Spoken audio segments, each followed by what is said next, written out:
Hinit? Bilem o. Hinit mihmanlar elno. Salam baba. Ay tüveleme. Ay salam. Salam. Salam. Biz bu hocalığı gelmek için ken yolları açtık. Tavukatın en kovsunu getirdik. Doğru değil mi? Maskara var. Ha, ne mi diyen? Doğru değil mi? Clown. Salam ayda. Menin adım Nepet. Ha, anne sen bana eşitilmedik. Koşkucunu aytıp verecek mi? Avu. Ana ne? Ayaz baba gelsene. Akşam Doyma iyi eş olsun. görsene. Bir boşluk ayda. Soğuğunu bir versene. Klounla köyüne madeleken. Garpamın kurluşa uyurun. Çocuk aydayın. Soğuğunu bir Plan tatlıçılık ediyen eken. Gel şehre ayrılıp bir oldun. Buraya ayrılıp planı yapamaydın. Evi yok. Sal çattan aysını. Ayda versene. Akşam da görsene. Garpamın bir sürüşük başka yada bulurum canım.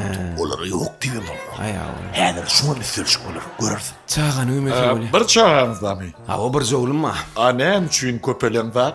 Yasım Allah. Ya vakit bilen sağlık yok be. İşin o niye mi urlayan ayten? Dinle. Gelinine alayım. Niyemetçi. Gelin ben yanıma. Köpeltip vereyim. Ben özüm tepeyim. Niyemet bereyin? Ot çöpünü sürün köpeltip öyle de.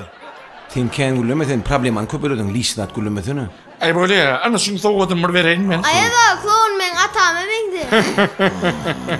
Kloğunun atağına min diyen hiç. Esası atan kloğuna min demedin. Ana ben sen soğudum vereyim. Başkalar çünkü en peydan soğudum bir yeri. Azar kuskettim onu. Kampot nerede?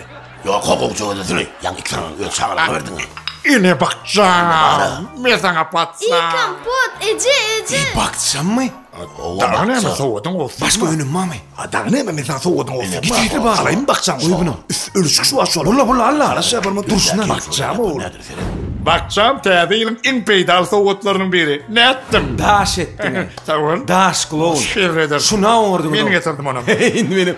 Bilen bari. Benim bir koşkayt vereyim mi? Yo sen adapmış. Oşkunu özündeydi verelim.